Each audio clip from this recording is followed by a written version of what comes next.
Bonjour à tous. Alors moi, je veux profiter de ce moment un peu privilégié que j'ai aujourd'hui d'avoir autant d'urgentistes devant moi et des anesthésistes, j'en ai eu besoin aussi. Pour vous remercier, parce que j'étais en tout 7 fois aux urgences dans ma vie. Il y en aura peut-être d'autres, je suis peut-être un peu casse-cou. Donc j'ai l'occasion de vous remercier, j'en profite. Et pendant ces longues heures d'attente d'ailleurs aux urgences, c'est vrai on attend vraiment longtemps. Je me suis posé la question de pourquoi ça s'appelait les urgences. Comment on peut attendre aussi longtemps quelque part qui s'appelle les urgences. Et d'ailleurs, je pense que le nom est mal choisi. Il faudrait l'appeler les services vitaux. Vous voyez, quelqu'un qui se casse le tibia, qui vient chez vous, il dit « Oh là là, ça fait longtemps que j'attends. » Oui, mais tu es au service vitaux. Ah bon, alors j'attends. Vous voyez, ça réglerait probablement vos problèmes, évidemment, hein, ça réglerait vos problèmes d'attente. J'en suis certain. Je ne sais pas si vous m'entendez bien. Si, c'est vrai, c'est moi qui ne m'entends pas alors. Alors, je m'appelle Alexandre Boyer, je suis entrepreneur depuis 21 ans maintenant. Et la particularité de mon parcours d'entrepreneur, c'est d'avoir utilisé des modèles managériaux très très différents. Très différents. Et j'ai clairement beaucoup échoué dans ce que j'ai fait. Et j'ai surtout échoué certains de mes échecs. Dit autrement, j'ai quelques réussites qu'aujourd'hui je partage pour ceux qui veulent aller sur ce chemin, qui est celui de l'agilité. Alors pour en parler un petit peu plus, maintenant que je me suis moi présenté, je vais vous demander à quelques personnes de se présenter. Mademoiselle, qu'est-ce que vous faites dans la vie? Je suis médecin urgentiste. J'ai pas entendu, pardon. Je suis urgentiste. Urgentiste. On va y dans. Quelqu'un l'attrape? Hop. Bonjour madame et désolé. Qu'est-ce que vous faites dans la vie? Vous pouvez parler dedans, il y a un micro je crois. Ah, merci. Je suis infirmière au SMUR. Je suis infirmière au SMUR. Jetez-le à quelqu'un. Hop, je vous ai sauvé. Hop, par là-bas. Oh là là. Qu'est-ce que vous faites dans la vie, monsieur? Moi, je suis médecin polyvalent, urgentiste et généraliste également. Médecin polyvalent. Bon, envoyez par-dessus vous, au hasard. Hop. Monsieur, qu'est-ce que vous faites dans la vie? Médecin urgentiste. Merci à vous. Alors moi, je m'intéresse beaucoup au langage, en fait. La manière dont on utilise les mots traduisent assez souvent la manière dont on se représente le monde. Et alors, ce qui est intéressant à voir, c'est qu'à la question « Qu'est-ce que vous faites dans la vie ?» vous répondez « Je suis ». Je suis infirmière, je suis urgentiste. Vous voyez, il y a une confusion mentale entre ce que je fais et ce que je suis. Alors cette confusion, ça apporte un certain nombre de problèmes dans les organisations que j'ai pu découvrir. C'est une confusion entre le rôle et la personne. Alors je vous le fais.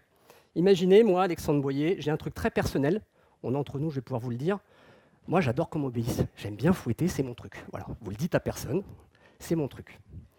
On peut imaginer que malgré moi, en toute bonne foi, malgré moi, je puisse profiter d'un besoin organisationnel, enfin d'un pouvoir organisationnel, pour assouvir un besoin personnel. Malgré moi. Bon, effacez cette image de votre tête. Imaginez, voilà, je suis un garçon, j'ai besoin qu'on dise qu'on m'aime, voilà, j'ai besoin de reconnaissance. On peut imaginer que malgré moi, je me retrouve à faire le boulot des copains, des collègues, bosser le week-end, faire des heures sup, je dois partir, mais en fait je reste, on me dit merci, et puis voilà, l'organisation profite d'un besoin individuel pour un besoin organisationnel. Vous mettez 100 personnes dans un même service, vous mélangez, ça vous fait un truc assez sympa.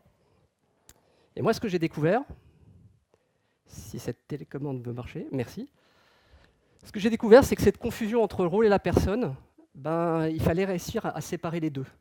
C'est-à-dire qu'il y a un moment, quand on est dans une réunion, est-ce qu'on est en train de répondre aux besoins de l'organisation, du rôle, ou en fait, est-ce qu'on est en train d'arrondir la susceptibilité de... C'est assez flou. Moi, j'ai vu des réunions qui duraient 2 heures parce qu'il y en a un qui se mettait en colère, on ne savait pas pourquoi, il était probablement vexé. Enfin. Et d'ailleurs, il n'y a pas toutes les émotions qui sont à la même enseigne. Hein. Vous voyez, un participant poilu qui se met à taper sur la table comme ça, qui s'arrache les poils, ça suffit. Vous voyez, imaginez quelque chose comme ça, pas trop longtemps. Oui, on va dire, bon, il est énervé, c'est acceptable. Imagine une autre personne qui se met à pleurer. Bon, si tu pouvais faire ça dans le casier, ce serait mieux. C'est quelque chose qui n'est pas très toléré. Vous voyez, il y a quelque chose qui n'est pas très sain dans cette relation entre le rôle et la personne.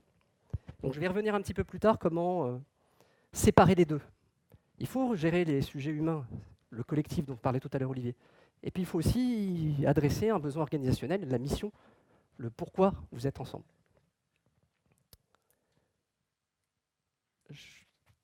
Voilà.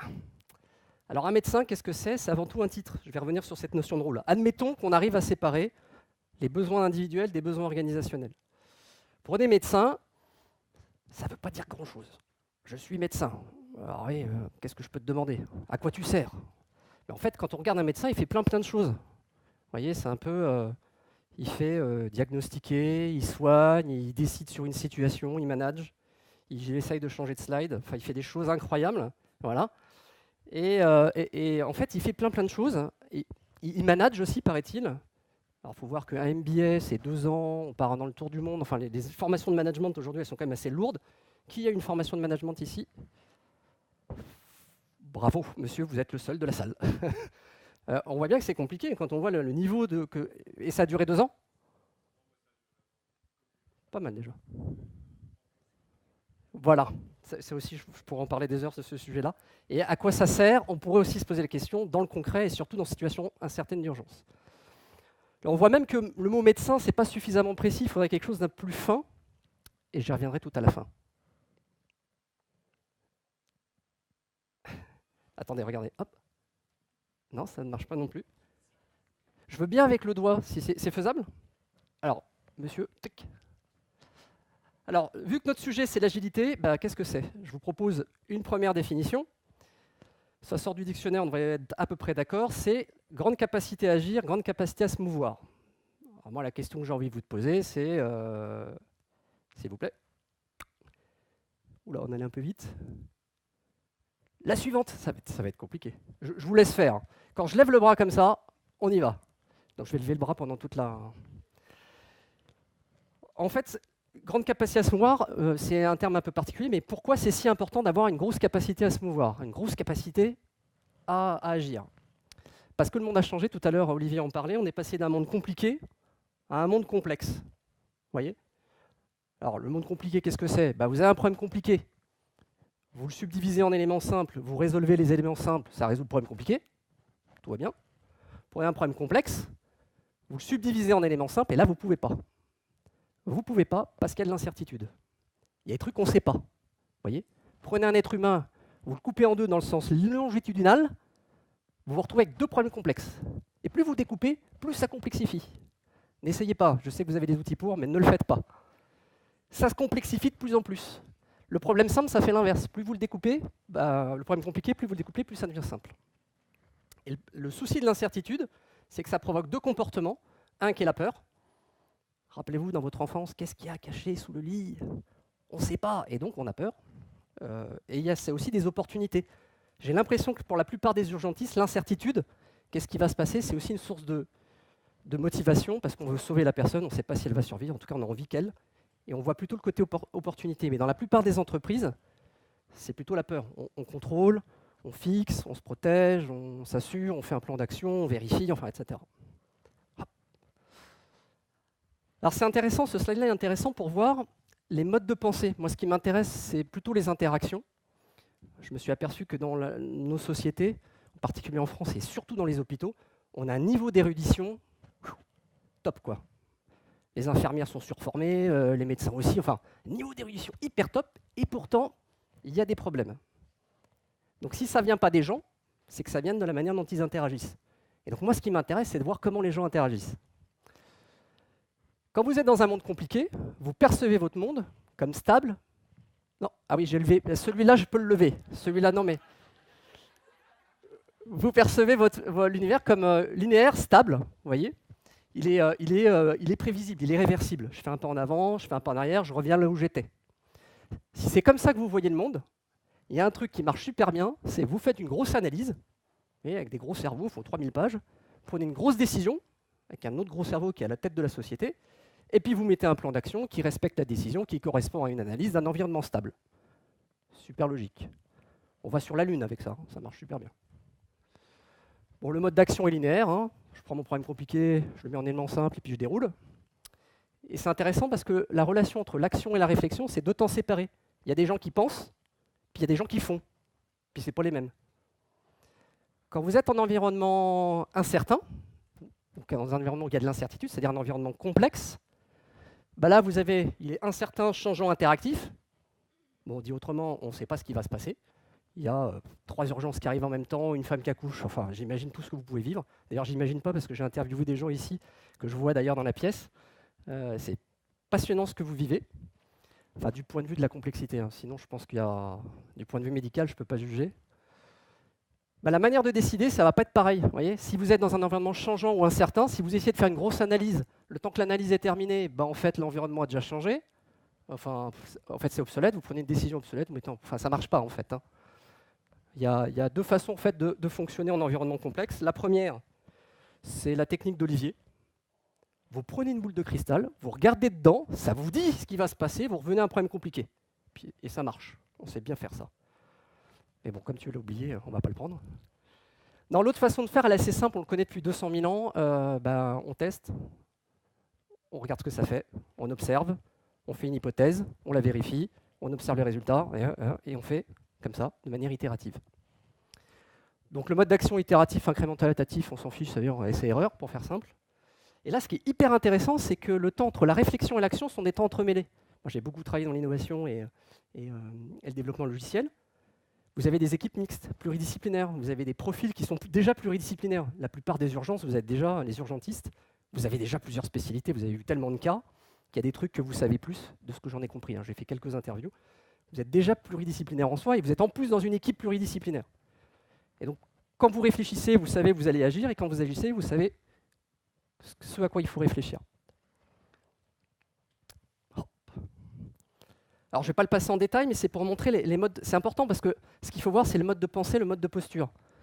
C'est-à-dire que quand vous êtes dans le monde compliqué, ce que vous cherchez, c'est l'excellence. Et comme vous cherchez l'excellence, d'être le meilleur dans quelque chose, vous allez chercher la conformité. Je veux que tout le monde fasse la même façon, qu'il suive mon process, et le premier qui dépasse, je lui coupe ce qui dépasse. Vous voyez ? Un truc un peu... Le pouvoir est centralisé pour pouvoir contrôler. Le mode de décision, il est soit c'est du commandement, soit pire, le consensus. Ça, j'ai essayé pendant des années, le consensus, c'est le pire truc que j'ai jamais fait. Un écart, qu'est-ce que c'est qu'un écart entre ce qu'on devrait vivre et ce qu'on vit ? Ça s'appelle une anomalie, c'est mal. Donc il y a un écart, il va falloir taper sous les doigts. Généralement, structure organisationnelle par silo, plutôt verticale. On prend le problème compliqué, on le divise en simple, on fait des silos, et puis voilà, on exécute. Et la gestion de conflits sont faits par les managers. Et là, ce qui est hyper intéressant, c'est les valeurs. Là, j'ai un copain qui travaille à la Société Générale. Tant pis, je l'ai dit, je ne voulais pas le dire, mais c'est pas grave. Ils ont un slogan, c'est ensemble, développons une équipe ensemble, quelque chose comme ça. Et lui, à chaque fois qu'il descend de l'immeuble, il est trader, il se marre. Parce que ce qu'il vit et ce que ça raconte, c'est pas le même. Vous ne le dites pas non plus que je l'ai raconté, mais c'est pas... C'est une très belle banque, hein, par ailleurs. Mais lui, ça le chamboule. Il y a une dissonance. Parce qu'en fait, on choisit ses valeurs. Les valeurs deviennent un but à atteindre. Pourquoi c'est un but à atteindre ? Parce qu'on veut de la conformité. Un expert comptable, une valeur rigueur, c'est important. Donc on va chercher à être rigoureux pour être conforme, pour être excellent. Ça ne marche pas du tout dans un monde complexe, et ça vous le savez, vous le vivez, l'incertitude tous les jours. On va privilégier l'adaptation à l'excellence. Vaut mieux un geste pas tout à fait bon, pas le meilleur geste du monde, mais par contre il est maintenant et tout de suite, et la personne est sauvée. Ça... Alors évidemment, on aurait pu faire la super piqûre, le super geste magnifique. Bon, il est mort, c'est pas grave, mais c'était beau. Ça marche moins bien. Le comportement, on va choisir des gens qui peuvent plutôt s'autodéterminer, qui vont faire des choix, qui vont prendre des choix. Alors je sais que c'est tabou, parce que vous avez censé avoir des protocoles, etc. Mais moi j'ai posé quelques questions, et en pratique, quand on est en situation d'urgence, on agit. Ça c'est un bon principe, on agit comme ça. On a du feedback de l'environnement qui permet de faire des nouvelles hypothèses, etc. Je me souviens d'un cas où il y avait un médecin, alors c'était une infirmière et un médecin qui étaient sur il y avait une pelleteuse qui avait touché une colonne de gaz sous un restaurant. Ça a explosé, il y avait 60 victimes à l'intérieur, plutôt des grands brûlés. L'équipe de SAMU arrive sur place, et là, le protocole dit, la première chose à faire, vous le savez, c'est état des lieux pour appeler des secours d'avance. Et là, il y a des gens qui criaient quand même, parce qu'ils étaient brûlés très fortement. Et puis, il y avait l'équipe de l'infirmier, de l'ambulancier et le médecin qui faisait le recensement. Et à un moment, c'était insoutenable pour l'infirmière, qui était une infirmière anesthésiste, et qui a dit, mais écoute, tu n'as pas besoin de moi pour faire l'inventaire, moi je vais aller commencer à faire des piqûres. C'est pas dans le protocole, je crois pas, de ce que je sache, de ce que j'ai vérifié. C'est pas bien, Mais c'était très adapté en fait. Il y avait une intelligence de situation. Le médecin a dit évidemment oui. Ça a commencé à soulager ceux qui étaient les plus graves atteints, mais ce n'est pas dans le protocole. D'ailleurs, je me demande depuis cette expérience si c'est rentré dans le protocole. Je ne suis pas sûr. Si? Non? On ne sait pas. On va dire non. Le pouvoir est distribué, chacun a sa tâche, chacun a son rôle et chacun l'exécute bien. La prise de décision, c'est par consentement, je vais y revenir à la fin. L'écart est plutôt vu comme une opportunité. Et puis différents autres éléments sur lesquels je reviendrai un peu plus tard. Alors ça, c'est un élément important quand on agit, et j'aurai fini sur la partie théorique, je vais vous montrer après comment faire. Mais c'est important de cadrer ce que c'est que l'agilité, parce que c'est un mot qui est un peu à la mode. En fait, quand on agit, il se passe 4 choses. Il y en a 1, on observe. 2, on donne du sens au signal qu'on a perçu. 3, on prend une décision. 4, on agit. Et normalement, on recommence. Alors ce qui est intéressant, c'est quand on observe, déjà, c'est pas fiable. On est crevé, on a fait une garde pas possible, on a les yeux qui piquent, on a passé les lunettes, il y avait du bruit, enfin, autant de cas qui fait que les signaux qu'on va percevoir ne vont pas être justes. Ensuite, on oriente, c'est-à-dire qu'on va essayer de donner du sens au signal. Et alors là, il y a un nombre de biais cognitifs incroyables. Je crois qu'il y a un expert qui va vous parler du sujet après, donc je ne vais pas m'étendre, mais de ce que j'ai vu, il y en a au moins 300 entre l'information que vous avez, vous allez la déformer jusqu'à temps que vous en perceviez du sens. Donc déjà, on sait que ça va être faux. Ensuite, globalement, ce qui vous reste, c'est plus un choix, mais c'est une hypothèse. Et vous finissez par agir. Et en fait, l'action, ce n'est pas une décision, ça vérifie l'hypothèse que vous avez posée, puis vous tournez. Alors voilà ce qui se passe dans l'entreprise. J'ai triché, ce n'était pas le bon bras. Mais par contre, je voulais bien qu'on y aille. Voilà ce qui se passe dans une entreprise pyramidale. On observe à la base, on remonte au chef, qui remonte au chef, qui remonte au chef, qui remonte au chef, jusqu'à temps que ça décide. La décision redescend, et là, ça agit. Là, il s'est passé un petit peu de délai. En situation d'urgence, je ne vous recommande pas. Enfin, vous connaissez les conséquences, mais même dans l'innovation, ça a des conséquences. Un produit qui sort sur le marché avant, c'est trop tard. On va plutôt chercher un autre mode de fonctionnement qui est celui-ci. On va chercher à faire en sorte que celui qui observe, qui oriente, qui décide et qui agit, soit celui qui fasse, au plus près du terrain. Et plus vous faites ça, plus vous avez moins de gens moins vous avez à communiquer, plus vous êtes efficace, plus ça avance. Par contre, ce que ça va nécessiter, encore une fois, c'est de se synchroniser. Et là, pour synchroniser, ça ne marche pas toujours très très bien. J'ai presque fini sur le plan théorique, mais ça va appuyer ce que je vais vous dire juste après pour que vous puissiez le comprendre. Hop, le suivant. Donc ça, c'est ma définition de l'agilité que je vous recommande. C'est la capacité d'une organisation à se reconfigurer pour s'ajuster et être ajustée, pour réagir aux distorsions d'une part, mais également exploiter les opportunités. Je me souviens d'une aide-soignante et d'une infirmière qui me disaient à un moment, il y avait eu un arrêt cardiaque. L'infirmière monte sur le brancard, commence à faire le massage cardiaque. L'aide-soignante pousse le brancard jusqu'en salle de déchocage et la personne a été sauvée, c'est bien fini. Et puis, imaginez, donc ça c'est une preuve de se reconfigurer pour s'ajuster. Elles se sont ajustées en temps réel à la situation. Par contre, si ça arrive tous les jours, comme disait tout à l'heure Olivier, on ne va pas répéter la même chose. C'est-à-dire qu'on ne va pas dire à l'aide-soignante de commencer à faire des squats, faire des pompes, de la musculation pour pouvoir pousser des brancards de plus en plus vite, ou l'infirmière à faire des massages. On va peut-être essayer de se reconfigurer. Je ne sais pas, rapprocher du matériel, rapprocher la salle, cette salle-là, cette USR-là, près de la salle de déchocage. Enfin, on va essayer de se reconfigurer concrètement, organisationnellement, pour être plus efficace.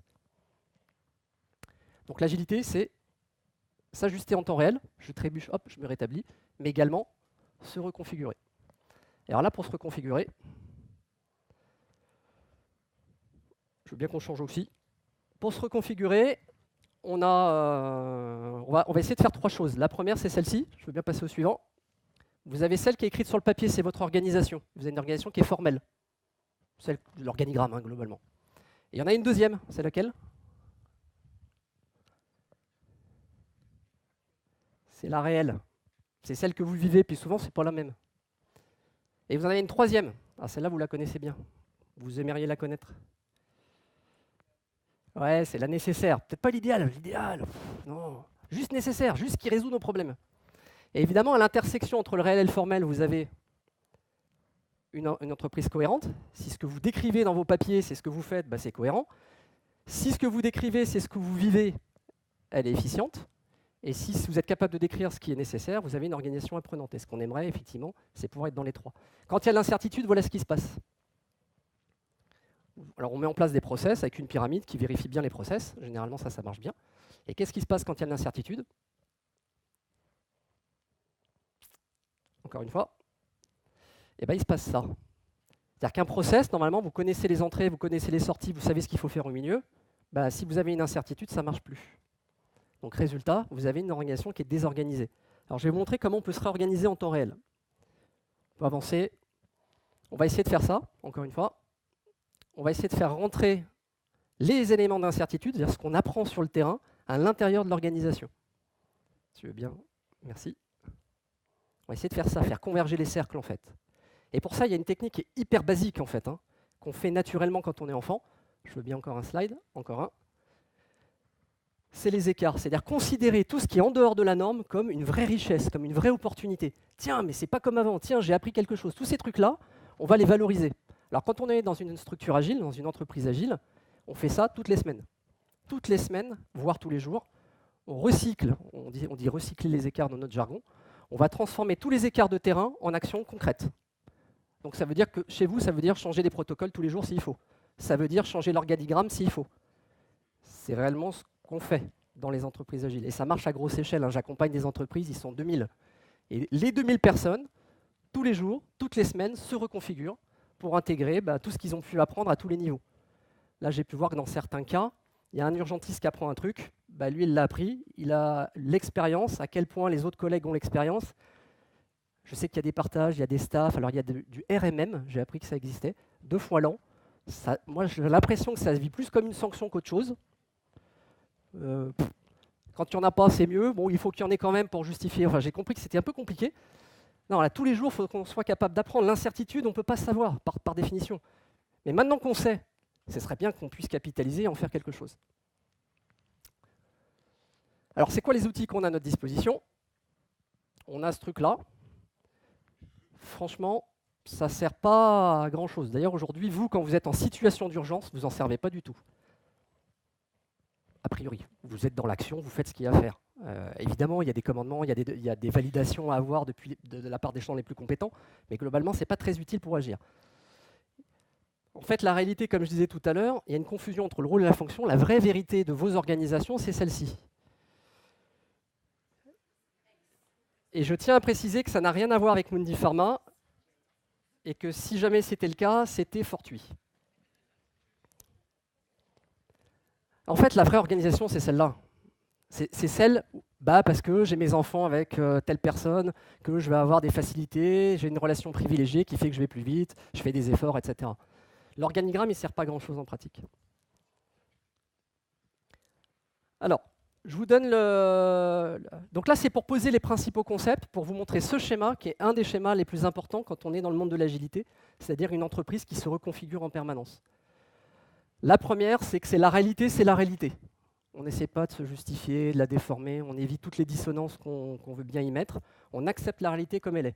Alors vous avez du bol, vous n'avez pas le choix. La réalité, elle s'impose à vous. Et vous ne pouvez pas trop l'ignorer. Je peux vous assurer que dans les grands groupes que j'accompagne, ils peuvent vite l'ignorer. Ils sont avec un problème comme ça, ils font « qu'est-ce que j'en fais ?» D'ailleurs, qu'est-ce qu'on en fait à votre avis? Qu'est-ce qu'ils en font dans les grosses boîtes, des machins comme ça là? Bah ouais, le voisin. Haute technique. Le tapis. On écrase, il ne faut pas qu'on le sache. Il y a plein de techniques. Il y en a une qui est la meilleure, et vous la connaissez. La top. Le truc là, il est vendredi soir à 18h30.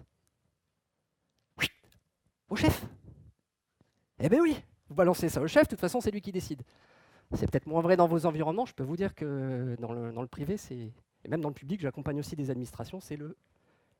Et une fois, d'ailleurs à l'APHP, je faisais une conférence pour des RH, la première personne qui me répond, je dis « qu'est-ce qu'on fait de la patate ?» Il me dit « on la coupe en deux. » La première fois que ça m'arrive, on la coupe en deux, on la partage. Ça c'est pour vous dire à quel point vous avez une raison d'être assez forte. Alors, on a la réalité. Cette réalité, elle va amener, parce que vous agissez, vous faites des choses, vous allez avoir un feedback de l'environnement, vous allez avoir des informations de l'environnement. C'est les fameux écarts qui ont beaucoup de valeur. Nous, les écarts, on les bichonne, on est content quand on trouve un écart. C'est assez bizarre, il y a un côté un peu SM, mais vraiment, on aime les écarts. De ces écarts, on va faire deux choses. La première chose, on va avoir une réunion qu'on appelle une réunion de synchro, qui a lieu toutes les semaines, et en fonction, en période de crise, c'est plutôt tous les jours. On va savoir quelle est la personne qui a les rôles les plus compétents. Vous vous rappelez le médecin que j'ai subdivisé en éléments?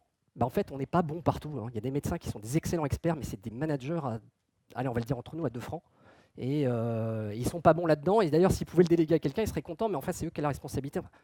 Non, tous ces fonctions, tout ce que vous faites, on va le décomposer en morceaux et on va le distribuer aux gens qui sont les plus pertinents. Et dans cette réunion-là, qu'est-ce qu'on fait? On a un écart, on dit, tiens, est-ce qu'il n'y a pas quelqu'un qui a déjà le rôle? Oui, moi je l'ai. Ok, tu prends le truc et tu nous résorbes l'écart.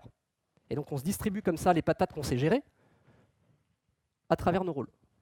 Bon, puis un jour, on trouve sur une patate qu'on ne connaissait pas. C'est un nouveau machin, un nouvel écart, qu'est-ce qu'on en fait? Là, on va dans une autre réunion, qu'on appelle la réunion de gouvernance, on va définir un nouveau rôle.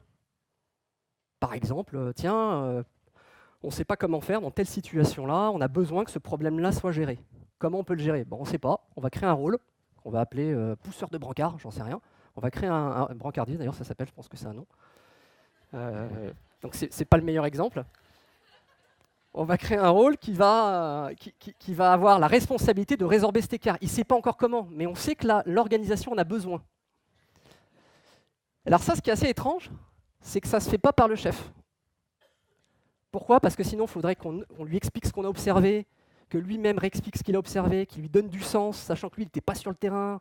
Est-ce que moi, je lui ai remonté tout ce qu'il avait observé? Enfin, la part de l'intuition qui rentre. Enfin, on rentre dans un truc où peut-être que vous connaissez, dans une sorte d'horreur pyramidale où des décisions ne se prennent pas. Et j'ai un exemple concret là-dessus. Une infirmière qui me dit, moi, ça fait 27 ans que je fais ce métier. J'ai 3 sacs dans mon SAMU, là, pour les enfants. Enfin, je ne sais plus, un vert, un bleu, un rouge, je ne sais plus les couleurs. Ça fait 27 ans, il y a un soluté. Je ne m'en suis jamais servi en 27 ans. Et une fois, j'ai failli en avoir besoin, mais il fallait redescendre. Il fallait que l'ambulancière descende dans l'ambulance pour prendre l'appareil pour le faire fonctionner. Vous voyez? Elle me dit, moi, ce truc-là, avec le sac de 15 kilos, j'aimerais bien l'enlever. Ça fait 1 an qu'ils essayent de l'enlever.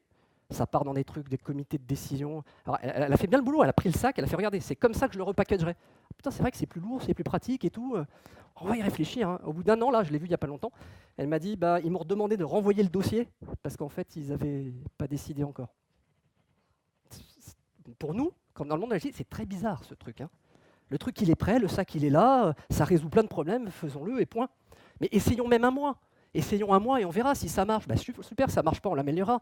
Essayez. Ça, c'est vraiment le truc que je pourrais vous dire. Mais alors, essayez pas vraiment sur des êtres vivants. Là, il faut s'entraîner. Par contre, vous avez plein de sujets organisationnels, j'en suis certain. Si on prend 5 minutes à y réfléchir, vous en avez plein pour se dire, mais qu'est-ce qu'on pourrait faire? Et essayez. Rentrez pas dans un truc hyper mental. Quand vous rentrez dans un truc mental, c'est le compliqué. Vous faites une grosse analyse avec une décision qui prend 1 an, pour le coup, pour des sacs, vous imaginez. Hein. En plus, elle avait trouvé l'astuce d'économiser les outils. Parce qu'en fait, quand vous ouvrez une poche, il y a 50 outils, tout part à la poubelle, vous utilisez un truc. Et visiblement, elle avait des idées sur le sujet. Enfin, je ne suis pas le spécialiste. Essayez. 1 mois, on voit ce que ça donne. Si ça marche, tant mieux. Si ça ne marche pas, on aura essayé. On saura que ça ne marche pas. C'est une logique qui est particulière. Hein. Et là, ce qui est important, c'est comment on va prendre les décisions ensemble d'essayer. Si on donne un chef, en plus, il a plein de trucs à régler, le chef. Il y a d'autres problèmes à gérer. Je vais vous montrer comment on fait. Je vais vous proposer une solution. Je vais vous montrer comment nous on fait en tout cas. Je ne sais pas si ça s'applique. Hein. Très honnêtement, je ne connais pas très bien votre métier encore. Encore une fois. Voilà. Ça, c'est tous les systèmes de décision que j'ai essayé dans ma carrière, en 20 ans. J'ai essayé un premier truc qui s'appelle le commandement. Alors ça, c'est vraiment le truc dans lequel les gens ne s'épanouissent pas, pour plein de raisons, dans lesquels ça ne marche pas très bien, parce que moi, je ne voyais pas tout. Je n'avais pas les meilleures idées, j'aurais bien voulu le croire, mais ce n'était pas le cas. Et j'avais surtout autre chose à faire. Moi, en tant qu'entrepreneur, j'ai autre chose à faire que ok, en vert, en jaune, oui, le sac. Enfin, non, ces trucs-là, c'est pas là où j'ai de la valeur, en tout cas, je considère. Donc ça marche pas. L'expert, c'est l'expert qui décide. Alors ça, c'est pas terrible non plus, parce que quand on a un truc différent, lui, il le voit pas, il est habitué, il a des routines, il a des chemins dans sa tête, ça fait 20 ans qu'il fait comme ça. Oui, mais là, c'est un cas un peu différent, il va pas le voir, en fait. C'est pas qu'il est bête, c'est juste que c'est l'habitude. Donc ça marche pas très bien. Le consensus, ça, c'est le pire. Faire tout le monde soit d'accord, ça, c'est le truc, j'ai envie de me... J'ai pas le temps de vous raconter une histoire, mais je pourrais en parler des heures. La démocratie, ça, c'est la majorité qui gagne, donc le signaux faible, le cas particulier, lui, on le verra jamais. Hein. Et le mieux, c'est le consentement et la concertation. Consentement, je vous montre comment on fait une réunion de consentement. Il y a quelqu'un qui vient... Ouais, je veux bien qu'on... Avec moi, tous avec moi, merci. Voilà comment ça se passe. Il y a quelqu'un qui vient avec une proposition, n'importe lequel. Je veux refaire les sacs. Voilà à quoi ça ressemble. Tout le monde pose des questions. Pourquoi tu veux refaire des sacs? D'abord, on essaie, un truc de fou, on essaie de comprendre avant de dire si c'est nul ou c'est bien. C'est un truc de fou. Donc, je vous assure, mais ça change la vie réellement. Passer par un process qui vous garantit ça, c'est génial. On pose des questions, ensuite on réagit. Ouais, je trouve que ton idée elle est bien, je trouve qu'elle est nulle, chacun donne son point de vue. Ensuite, la personne qui a fait sa proposition décide de changer ou pas sa proposition. Et là, c'est là que c'est intéressant, c'est que si sa proposition génère plus de problèmes qu'elle n'en résout, c'est-à-dire que si ça crée un écart alors que ça en résout un, on n'a rien gagné dans l'affaire. Donc on va vérifier si la personne qui dit « je ne suis pas d'accord » a le droit de dire « je ne suis pas d'accord ». Et on a des questions clés que je vous recommande, vous pourrez les récupérer. Par exemple, est-ce que tu vois une raison qui nous causerait du tort ou nous ferait régresser si on essayait pendant 1 mois d'utiliser ces 3 sacs? Si la réponse est non, on ne réfléchit pas, on met en œuvre. Que ça soit une infirmière, une aide-soignante, un médecin, un professeur, je ne connais pas tous les titres de votre... On essaye et on verra. Est-ce qu'il y a une raison qui nous ferait régresser ou nous causerait du tort? Non. Il y a toutes les chances que ça nous fasse progresser. Deuxième question. Il y en a quelques-unes qui permettent de vérifier si ça pose problème. Est-ce que tu penses qu'on prend le risque d'essayer, sachant qu'on peut revenir à tout moment en arrière, ou pas? Non, si on lui coupe la tête, on aura du mal à revenir en arrière. Vous voyez, donc ça, c'est une objection qui est valide. Il faut la considérer. Et le dernier point qui est hyper important, en quoi cette proposition, elle te concerne? En quoi elle limite un de tes rôles? Combien de personnes donnent leur avis sur un truc où en fait ils s'en foutent, c'est juste parce qu'ils donnent leur avis. Et puis rappelez-vous, ego, rôle, les deux étant divisés, on se retrouve à un moment où c'est l'ego qui parle et c'est pas le rôle. Là non, si c'est pas le rôle qui parle, on va quand même essayer et on verra ensuite à quel point ça gêne tes rôles. Ça s'appelle une prise de décision par consentement. C'est-à-dire qu'on ne va pas chercher à tomber d'accord sur la solution, on va chercher à tomber d'accord sur les problèmes que ça pourrait poser. Ça change tout, c'est très différent du consensus. Et je peux vous dire qu'avec ça, on avance très vite. Les décisions, on les prend très très vite. Les sacs, ça n'aurait jamais duré 1 an, je pense. Il me reste un slide, je pense.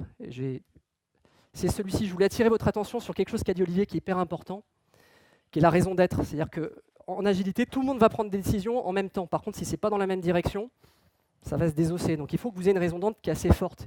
Et je trouve que le problème, probablement, c'est une hypothèse que je pose, que vous avez vous, c'est qu'elle est presque trop forte. Sauver des vies. Le truc qui est juste au-dessus, c'est sauver la vie.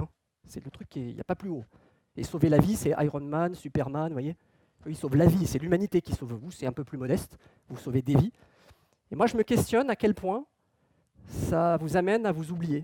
Vous, à oublier vos process, à oublier la manière dont vous voulez faire le métier, à la manière dont vous pourriez vous reconfigurer.